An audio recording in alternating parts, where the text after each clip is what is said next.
Welcome everyone to Reach Out and Read of Greater New York's next bilingual Reach Out and Connect workshop. We are really excited to have some special guests with us today. We have Kymberly and Tali from Brooklyn Public Library and from Common Sense Media, and they are here to talk to you about screen time and balancing screen time with your young children.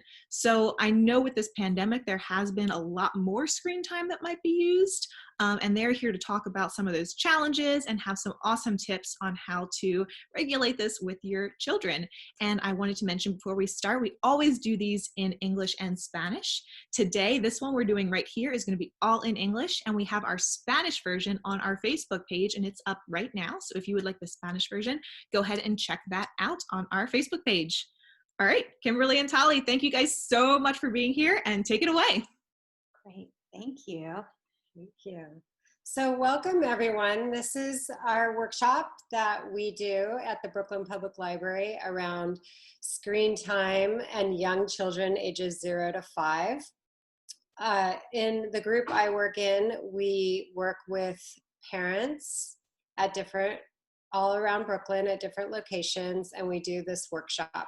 So I work in Youth and Family Services, which does programming for all the libraries for ages 0 to 5. So welcome. And hi, I'm Tali. I'm from Common Sense. We're a nonprofit committed to helping families and educators really help kids to leverage technology for learning and life. And I work predominantly with partner organizations like the Brooklyn Public Library, as well as the New York City Department of Ed and educators there and parent coordinators. And I'd also love to share about me and Kymberly. We're both former classroom teachers and we're also parents. I actually have 2 children in this exact demographic for early childhood. And Kymberly, you're also a parent, right? Yes, I have 2 children. They're tweens. So I have an 11-year-old and a 13-year-old. So I've been watching this play out over the last decade. So Great. yeah. And so really our goals for today's session, and it's going to be broken into 2 parts, is that we're hoping that you leave with a clearer or better understanding of some of the latest research around early childhood screen time practices. And as Kymberly will share, all of our practices are really grounded in this research. We're not making it up. It's not just what we're doing at home. It's really research based.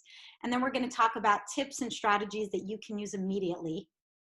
And then great free high quality resources to find quality digital content too.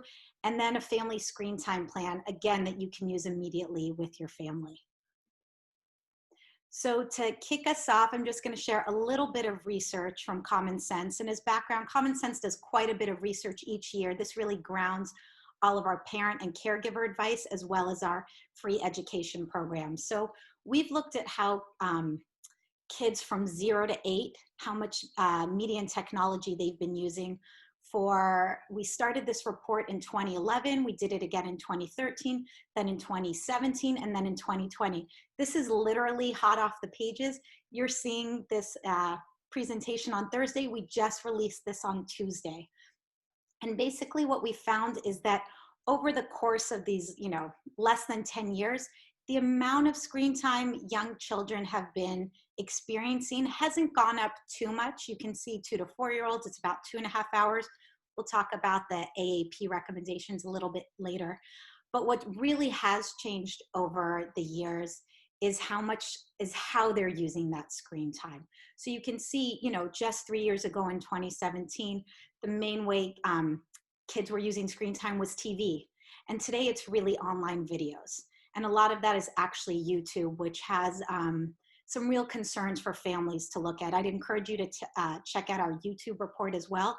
But YouTube has a lot of access to commercials, to inappropriate content, whether it's violence-wise or sexual content.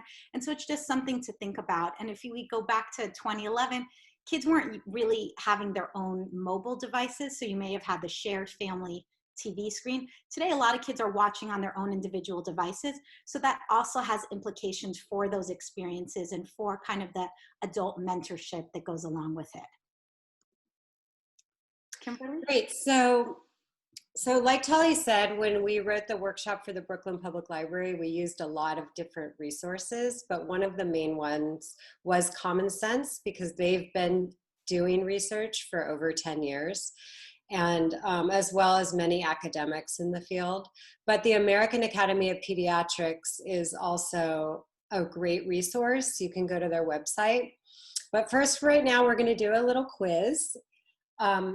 So Tali, babies younger than 18 months, would you say they should, by the recommendations of the AAP, have 0 hours a day, B, 30 minutes a day of screen time, C, they're allowed 1 hour a day, or D, 2 hours a day?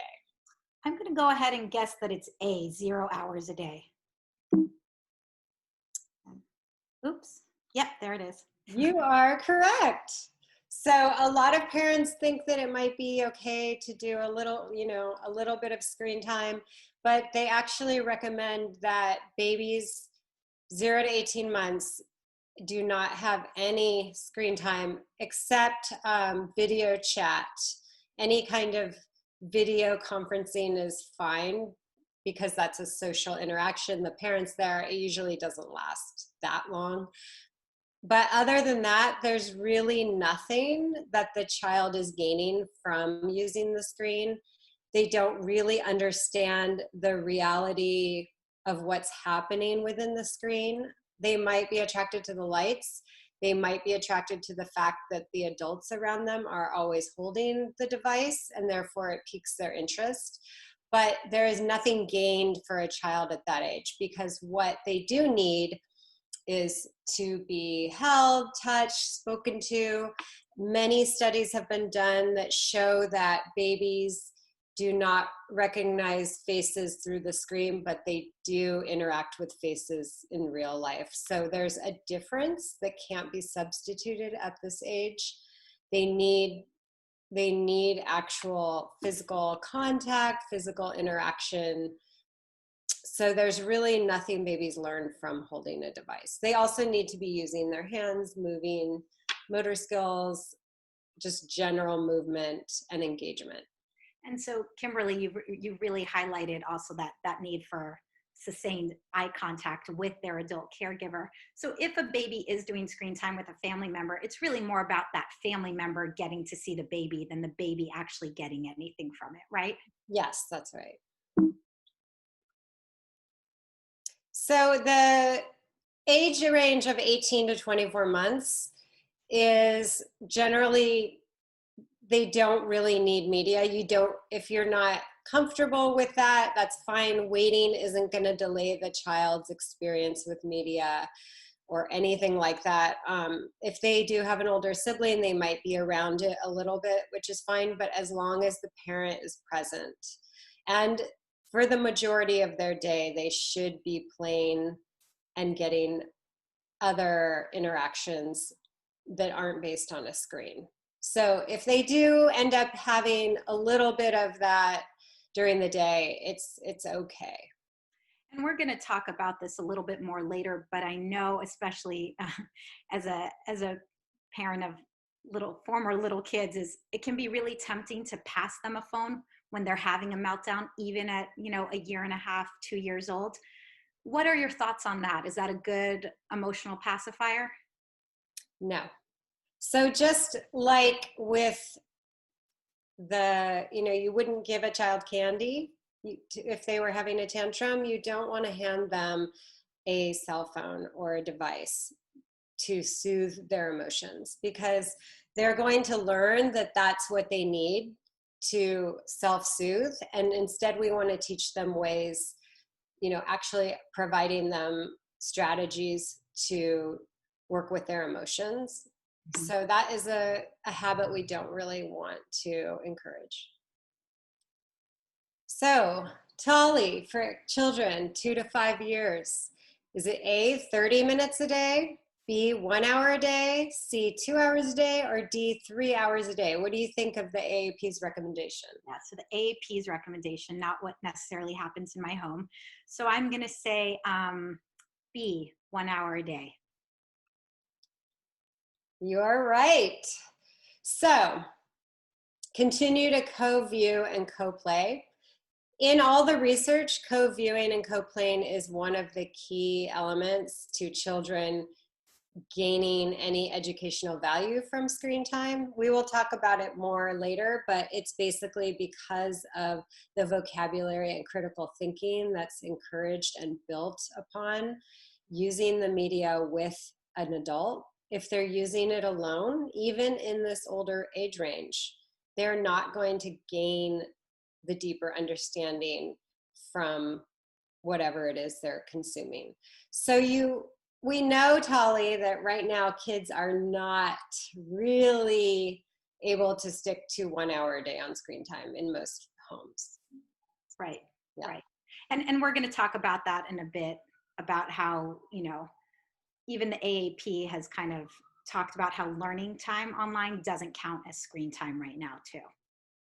What about for older kids, Kymberly? So they just generally encourage you to create some kind of limit and rules around screen time and stick to it. So it's more about being consistent and making sure that the quality of the content is there. You don't need to worry as much, especially during COVID, about the time, but think about what it is they're watching, and also still consistently ask them about what they're watching, engage when you can, and make sure they're getting other activities, physical activities, sleep, they're eating healthy, and they're still happy. If you see any signs of them retreating from anything social, then that's a time that you would be a little concerned that they're having too much media. Yeah. And in our second session, as you mentioned, we are going to talk about more of those recommendations. But if you can almost visualize a pie chart in your head and think about, okay, what are all the important things I want my child to have? Physical exercise, time connecting with friends and family, whether in person or virtually. And then think about where screen time fits in with that too. That's kind of a helpful mental model as well. Yes, and that's where our screen time planner is going to come in very handy, and we'll talk more about that later.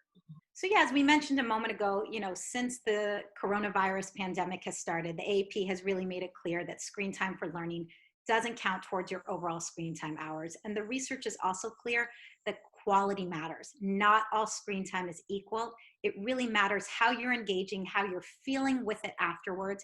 And we're going to talk about this a little bit more later, but even now with our youngest kids, we can start asking them to check on their bodies after they've just spent time. I'm thinking about for, your 3 or 4 year olds, maybe they've watched a great Daniel Tiger episode, and you can say, how are you feeling afterwards? What, is your body feeling extra wiggly? How are your eyes feeling? And all the way up to our older kids, thinking about Kymberly's kids too, saying to them things like, hey, you just spent an hour FaceTiming with a friend. How are you feeling? Versus, whoa, you spent an hour, scrolling through Instagram, maybe comparing yourself to others. How are you feeling? So again, what they're doing, those activities really matter, and having them start to reflect from the youngest ages so that we're building those foundational skills for them to self-regulate as they get older. Kymberly, were you going to add something? No, go ahead. Okay. On that note, as we're thinking about early childhood, 0 to 5, this is just a quick snapshot of some of the key areas of childhood development that kids are working on. So you see the social and emotional learning. So that's thinking about kind of that social regulation, that emotional regulation, being able to identify different feelings and respond appropriately. Motor skills, so you've got your gross motor skills, moving around, and your fine motor skills, holding crayons. Executive function, so key for everything. That's that impulse control, that ability to communicate, and then of course language, which is the speaking too. And so what Kymberly is going to share in a moment is, since these are such foundational skills and a time period that we're working on, we want to make sure that nothing is taking away from this in terms of screen time hours and screen time spent. Yeah, that's right. So in these years, it's more about what screens prevent the children from doing than any harm they're inflicting on them. It's about the time that's taken away from reading, being read to, being talked to, being held, singing, and playing, just free playing using toys and a physical space, not on a pad. So that's the things that children need to actually build their brain, and their brain has to make connections between things so that they start learning about the world around them. So this is very critical to child development at this age, where older children, it's not as critical. So when you're talking about screens and children 0 to 5, it's a very critical time. And it's really a lot different than talking about screens in any other period of a person's life. So we're going to go ahead and show a video that kind of highlights the importance of interactions.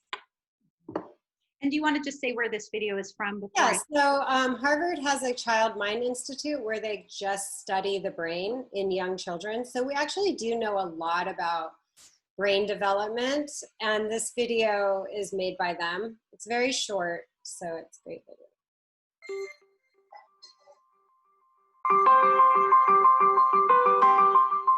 The key to forming strong brain architecture is what's known as serve and return interaction with adults.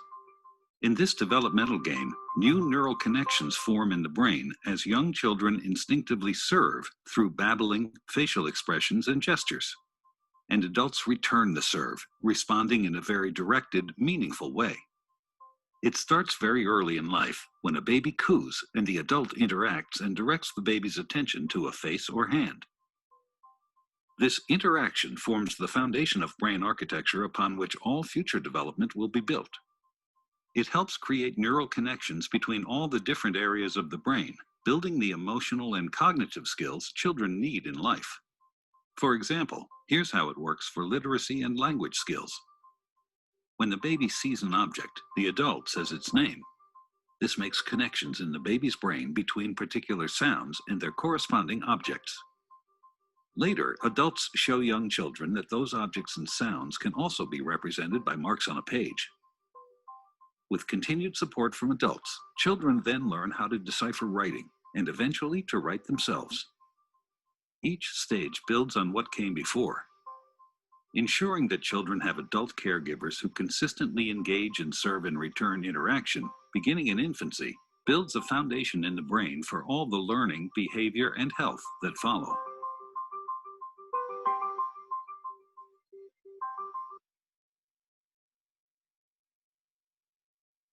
Great. Do you want to talk about the next video? Yeah, we're not going to show the next video, but you'll be able to see it in the chat. This is a really short, sweet video from Common Sense, focused specifically on toddlers on preschool age. And really the key takeaways, to Kymberly's point, are that little kids need the in-person and hands-on experiences. The goal is really not to substitute any hands-on activities for technology. So for example, it's much better and more important to actually build with blocks versus doing an app that has you build with blocks, because it's building all of those connections that we were talking about before. And I will say though, of course, there are those times where as parents or as caregivers, we need to give our kids a device for many different reasons. And then we'll talk about what those high quality apps look like. But big picture, especially for the 0 to 5, you don't want to substitute something with technology that can be done in person, whether it's with an actual book versus an ebook, actual blocks, actual drawing versus anything on the tech. Yeah. And we do definitely want to say that we understand that there's times when you need a break, you need to do something, and you give your child a screen, and that's okay. We're not trying to make anyone feel guilty about that. It's part of life today, but we're just stressing and really want parents of this age group to know what kids mostly need to be doing during their day. So that's Read, Play, Talk, Write, Sing. We call it the mantra of young children. At Brooklyn Public Library, all of our programming is based around these 5 activities. So anything we plan for children ages 0 to 5 includes these activities as much as possible. So it's just something to really think about as you plan your day, as you engage with your child. And we're going to talk more about ways to engage with a screen. But just remember to always at least still be doing these things throughout the day. So Kymberly, can you share with us some of the recommended practices? Sure. So first off, we just want to cover some of the things that the AAP mentions on their website. So we talked about this earlier. Don't use technology as an emotional pacifier. That's what we were talking about. When your child has a tantrum, don't hand them your cell phone. I know this is a very common practice for young parents. It's not something I was even able to do, 12 years ago with my children, and nobody before that had a phone to hand their children. So let's think about it as maybe a recent bad habit that sort of entered into parenting that we want to try to avoid. And we're going to talk more about strategies, things you can keep in your bag, other ways to distract your child, but not your phone if possible. Don't let media take the place of sleep. So when I do workshops about early literacy, which is one of my other workshops I do, is we talk about reading to your child throughout the day, but really before bed is the perfect time to share a book with your child. So don't let them use an iPad or your phone as they fall asleep in bed. It's another really bad habit. It affects their sleep, and it's also harder for them to settle in. So do balance other activities. So make sure that your child is playing outdoors. Even during COVID, maybe take a walk. If there's a park nearby, go to the park. Make sure they're getting fresh air and walking outside and engaging in the world. So I like to say, maybe read signs to them, talk about what they're seeing, have conversations while you're doing all these activities. Dance and music, of course, that can even be done using a device, using a phone, using Just Dance. That's fun, that's engaged. That doesn't count as screen time. That's engaging in music and dance, even if it's with a screen. It's very, very fun and healthy. Sports are good. And really, can I jump in? Sorry, with the dancing and music too. I know sometimes I'll play music from YouTube, and it's tempting because my kids will want to watch them. So I just put my phone down and we just listen to it, so we're not looking at it. Right. And I also wanted to say one other thing about sleep, and I know you were highlighting how critical this is for all types of growth. And this is, throughout definitely early childhood, but even as they get older, we recommend keeping devices out of the bedroom at night. Some of us live in tight quarters. We may be sharing rooms with our kids. So if that's the situation too, even with background TV, turning that off when our kids are actually falling asleep. And if we are sharing a room and we have the chance to be on our own device, using headphones and things like that. Mm-hmm. Great, yeah. Make sure they're using toys that are age appropriate, because these toys have been developed to help them build their fine motor skills and other engagement in the brain connecting process that we just saw the video about. So let's remember to have plenty of toys that they can play with. And if they're getting a little older, maybe you can start teaching them board games using cards. Candyland, Uno are great ways to spend time. And also visit a park. Like I said, if you need to really go somewhere, get out, go out, engage in the world, and make sure you're really talking your child through the experiences. And I love for toys too, just, using paper towel rolls, toilet paper rolls. They can get really creative with all of those. Milk cartons, throwing them in. So that it's always nice to have those kind of around the house activities. Yes, maybe some of you out there have been to our Brooklyn play dates at the libraries, but we have play recipes online, and it's just amazing what you can do with household items. So the Brooklyn play date is all based around using just household items to create play. So we created this screen time planner together, Brooklyn Public Library and Common Sense. And we're going to go into it more in our second half, which I hope you'll join us for. But it basically gives you a contract that you make as a family. So you have everyone involved, even if there's a baby or a grandparent, everybody sits down around the table and talks about your screen time plan, and you go through it together, and it's kind of like a family contract, and you will not even believe how well it works as a backup. When you need a backup, when your children are complaining or you start to cave, or maybe another caregiver in your house is not following the plan, this is something you can refer to, but only if it was done with everybody present, right?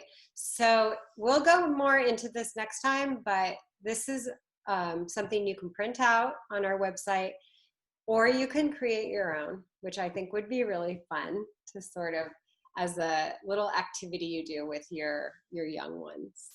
And Kymberly and I are both in no printer households right now. So we literally wrote out some of these, and the kids were able to decorate it. And I love it because, to your point, Kymberly, like sometimes I forget and I'm like, oh, there's my quick tip or my rule. Like, yes, that's my reminder. They're supposed to ask a grown-up before using a new app. That's right. We talked about this, and we can go back to it.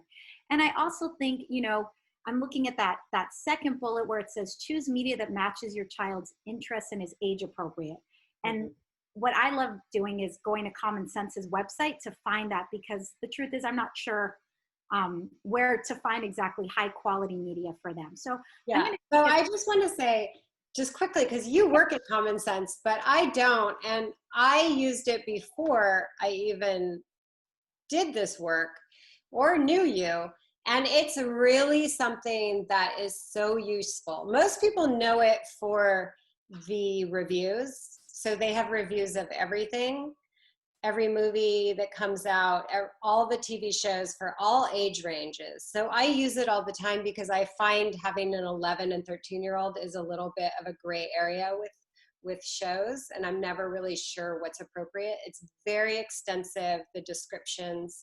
There's parent reviews, and also kids can review things, but they also have apps, which I think for this age group is the hardest thing to really weed through, because there's so many apps that say that they're educational and they're not necessarily educational, but everything's labeled educational nowadays.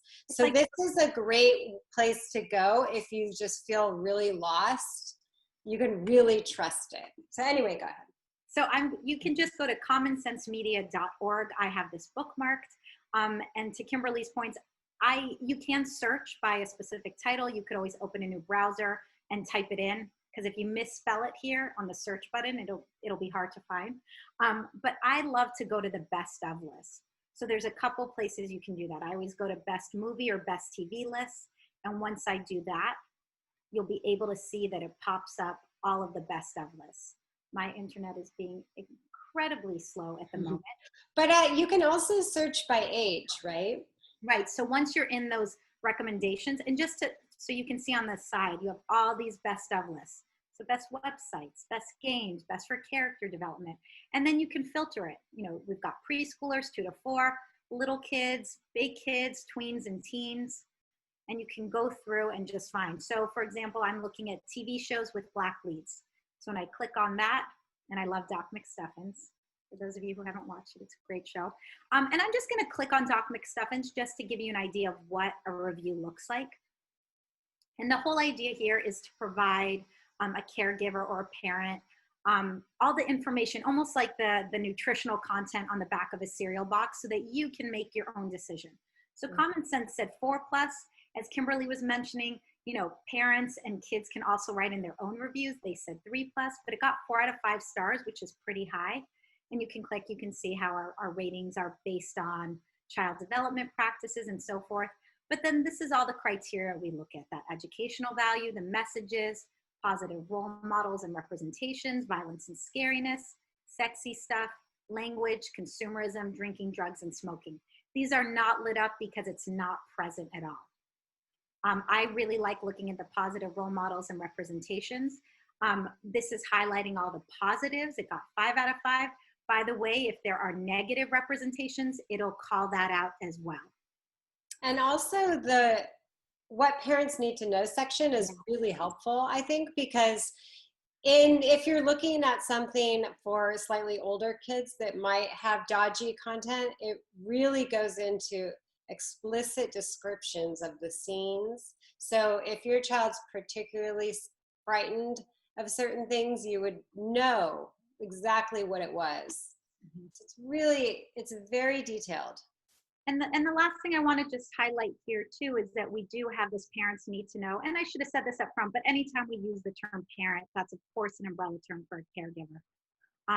But these ultimate guides just give you all the information you need on a range of different topics. And they always include short videos too, under 1.5 minutes, so you can learn more about it as your kids are getting older. And Common Sense Latino has all original content in Spanish.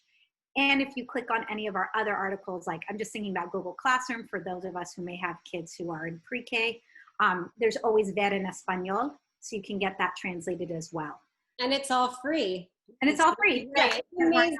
It's completely free. Yeah. And of course, there's a whole section, if you look above, there's a section for educators. And they also have all their research that they've done. So if you look in the green bar, it says research. So if you were interested in reading more about their research, it's all on the website. Our curriculum. Yeah, and really, in the next session, spend hours here if you're obsessed. Yeah. And in the next session we're going to share actually another great place to find high quality content. I'm going to open it up just so you can see the name, and then we'll spend more time in the next one. But it's called wideopenschool.org. This is a site that Common Sense powers. It was developed in response to the pandemic and school building closures as a place for families and educators to find free, high quality learning activities for their kids. So, and this was kind of like the building of the New York City subways. It was done so incredibly fast. Within a few months, this was created with amazing amount of partners. And I mean, I don't work at Common Sense. I'm just a fan, but it was made with all kinds of partners, and it's just an incredible amount of content that they created within a few months. So I really hope people have a chance to look at that. It's really helpful. Great. Thank you all for joining us today, and we look forward to seeing you in a few weeks. Yeah, we'll see you next time. Thank you all. Excited to have Tali and Kymberly back on December 17th at 8 p.m. That will be premiering live on our Facebook page. Again, if you would like to view this content in Spanish, check out our Facebook page as well. And it is up right now. So we'll see you guys next time.